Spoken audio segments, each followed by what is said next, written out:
आज हम लोग कबीर दास के शब्द की विस्तृत व्याख्या व उसके भावार्थ को समझेंगे। इसके पहले के वीडियो में हम लोग कबीर दास की साखियाँ को पढ़ चुके हैं, जिसका लिंक आपको डिस्क्रिप्शन बॉक्स में मिल जाएगा। सर्वप्रथम शब्द समझ लेते हैं। शब्द किसे कहा जाता है? शब्द जो है शब्द से बना हुआ है। शब्द मूल शब्द से बना हुआ है। तो चलिए अब हम लोग कबीर दास के प्रथम शब्द को पढ़ेंगे और उसके भावार्थ को समझेंगे। मोको कहाँ ढूंढे बंदे, मैं तो तेरे पास में। नाम देवल नाम मस्जिद, न काबे कैलाश में। न तो कौने क्रिया कर्म में, नहीं योग बैराग में। खोजी हूँ ये तो तुरत मिली हूँ, पल भर की तलाश में। कहे कबीर सुनो भाई साधो, सब श्वासों की श्वास में। सब श्वासों की श्वास में। प्रस्तुत शब्द में कबीर दास जी यह बताते हैं कि ईश्वर की सत्ता सृष्टि के प्रत्येक कण में विद्यमान है। मोको कहाँ ढूंढे बंदे। कबीर दास जी यह कह रहे हैं कि हे बंदे, हे व्यक्ति, हे सज्जन, तुम मुझे कहाँ ढूंढ रहे हो, अर्थात तुम परमात्मा को कहाँ ढूंढ रहे हो। इधर उधर ढूंढते हुए क्यों तुम भटक रहे हो। मैं तो तेरे पास में, मैं तो तुम्हारे पास हमेशा निवास करता हूँ, मैं तो हमेशा तुम्हारे पास रहता हूँ। ना मैं देवल, देवल का अर्थ होता है मंदिर, ना मैं देवल, ना मैं मंदिर में रहता हूँ, ना तो मैं मस्जिद में रहता हूँ, और न ही काबा में रहता हूँ, और न कैलाश पर्वत पर रहता हूँ। अर्थात किसी भी प्रकार के धार्मिक स्थलों पर मैं नहीं रहता हूँ।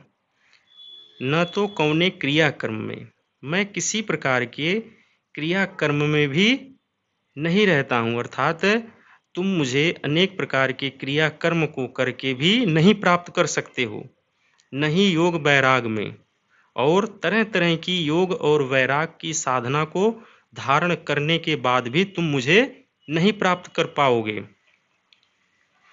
खोजी होए तो तुरत मिलिए। अगर तुम खोजी प्रवृत्ति के हो तो तुम्हें मैं तुरंत मिल जाऊंगा, पल भर की तलाश में। केवल क्षण भर की तलाश में, क्षण भर की खोज में मैं तुम्हें तुरंत मिल जाऊंगा, यदि तुम सच्चे अर्थों में खोजी प्रवृत्ति के हो तो। कहे कबीर सुनो भाई साधो। और अंतिम पंक्ति में कबीर दास जी कहते हैं, साधो का अर्थ होता है सज्जन, भाई का अर्थ भाई। अंत में कबीर दास जी कहते हैं कि हे सज्जन भाइयों सुनो, सब श्वासों की श्वास में। श्वास का अर्थ होता है जीव, श्वास का अर्थ क्या होता है? जीव। अंत में कबीर दास जी यह कहते हैं कि हे सज्जन भाइयों सुनो, मैं सृष्टि के प्रत्येक कण में, सृष्टि के प्रत्येक सत्ता में, सृष्टि के जड़ चेतन में मैं निवास करता हूँ। अर्थात कण कण में मेरा वास है। अब आगे हम लोग कबीर दास के दूसरे शब्द को पढ़ेंगे और उसके भावार्थ को समझेंगे। संतो भाई आई ज्ञान की आंधी रे, भ्रम की टाटी सब उड़ानी, माया रहे न बांधी। हित चित्त की द्वय थूनी गिरानी, मोह बलिंडा टूटा। तृष्णा छानी पर घर ऊपरी, कुबदी का भांडा फूटा। जोग जुगति करी संतो बांधी, निर्चुचुएन पाणी। कूड़ कपट काया का निकस्या, हर की गति जब जानी। आंधी पीछे जो जल बूठा, प्रेम हरिजन भीना। कहे कबीर भान के प्रगटे, उदित भयातम खीना, उदित भयातम खीना। तो कबीरदास अपने इस दूसरे शब्द में ज्ञान की महत्ता को स्थापित किए हैं, ज्ञान की महत्ता को स्थापित किए हैं। और इस शब्द को पढ़ने से पहले आप लोगों को झोपड़ी के स्वरूप को अपने दिमाग में बैठाना पड़ेगा कि झोपड़ी को बनाने में किन किन वस्तुओं का योगदान होता है, या कौन कौन सी वस्तु किस किस नाम से जानी जाती है, जैसे थूनी, टाटी, बल्ली। तो इन सब चीज़ों को कबीरदास जी एक सांकेतिक अर्थ दिए हैं। तो अभी हम लोग शब्द को पढ़ेंगे तो उसमें वह बातें स्पष्ट हो जाएंगी। संतो भाई आई ज्ञान की आंधी रे। कबीरदास जी आंधी की तुलना जो है ज्ञान से किए हैं। कहते हैं कि हे सज्जन व्यक्तियों या हे सज्जन भाइयों, ज्ञान रूपी आंधी आई है, भ्रम की टाटी सबे उड़ानी। और भ्रम रूपी जितनी भी टाटी थी वह उन सबको उड़ा दी है, या वह उन सबको उड़ा ले गई है। माया रह न बांधी, और माया रूपी जो रस्सी थी उस टाटी को नहीं बांध पाई, या उस टाटी को नहीं रोक पाई। हित चित्त की द्वय थून गिरानी। चित्त का अर्थ होता है हृदय, हित का अर्थ स्वार्थ या लालच।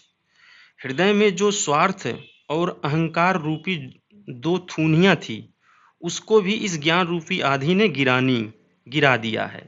मोह बलिंडा टूटा, और मोह रूपी जो बल्ली थी जिस पर झोपड़ी टिकी हुई थी उसको भी आंधी ने तोड़ दिया है। टूटा मतलब तोड़ दिया है। तृष्णा छानी परी घर ऊपरी, कुबद का भांडा फूटा। तृष्णा क्या होती है? लालच होता है। तृष्णा का अर्थ होता है लालच।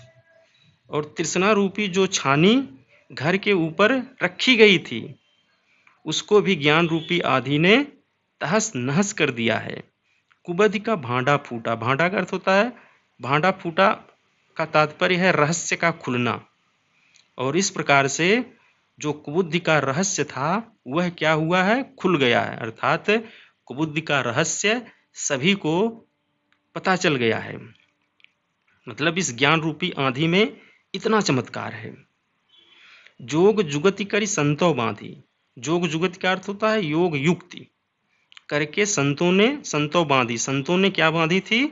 जिस झोपड़ी को, जोग जुगत करके संतों ने जिस छप्पर को या जिस झोपड़ी को बांधा था। निर्चु चुएन पानी। पानी का अर्थ होता पानी। निर्चु चुएन पानी, उस छानी से, उस छप्पर से जो है थोड़ा सा भी पानी नहीं टपकता था। कूड़ कपट काया का निक्स्या। हरि की गत जब जानी। जानी का अर्थ होता जानना। कूड़ कपट का यहाँ पर सांकेतिक अर्थ होगा अज्ञान। कूड़ कपट का अर्थ होता अज्ञान और काया का अर्थ होगा शरीर। जब हमने हरि की या जब हमने परमात्मा की स्थिति को, गति का अर्थ होता है स्थिति को, जब जानी, जब जान लिया तो क्या हुआ? कूड़ कपट, कूड़ा करकट रूपी जो अज्ञान था, कहाँ? काया, शरीर में हमारे, का निक्स्या, वह सब निकल गया। जब हमने ईश्वर की वास्तविक स्थिति को जान लिया तब काया, हमारे शरीर से कूड़ा करकट रूपी जो अज्ञान था वह सब निकल गया। आंधी पीछे जो जल बूठा, प्रेम हरि जन भीना। और इस आंधी के साथ जल की जो धारा प्रवाहित हुई उसने हमारे सारे विकार को, सारे अज्ञान को, सारे भ्रम को क्या किया? दूर कर दिया, धुल दिया। और इस प्रकार से हमारे मन में, हमारे तन में एक नवीन ज्ञान का संचार हो गया। कहे कबीर भान के प्रगटे, उदित भया तम खीना। और अंत में कबीरदास जी यह कहते हैं कि भान का अर्थ होता है सूरज, सूर्य, और तम का अर्थ होता है अंधकार। तम का अर्थ क्या होता है? अंधकार। अंधकार मतलब सांकेतिक अर्थ होगा इसका अज्ञान। कहे कबीर भान के प्रगटे। और अंत में कबीरदास जी कहते हैं कि भान के प्रगटे, सूर्य के उदित होते ही क्या हुआ? भयातम खीना, अज्ञान रूपी अंधकार खीना, दूर हो गया, समाप्त हो गया।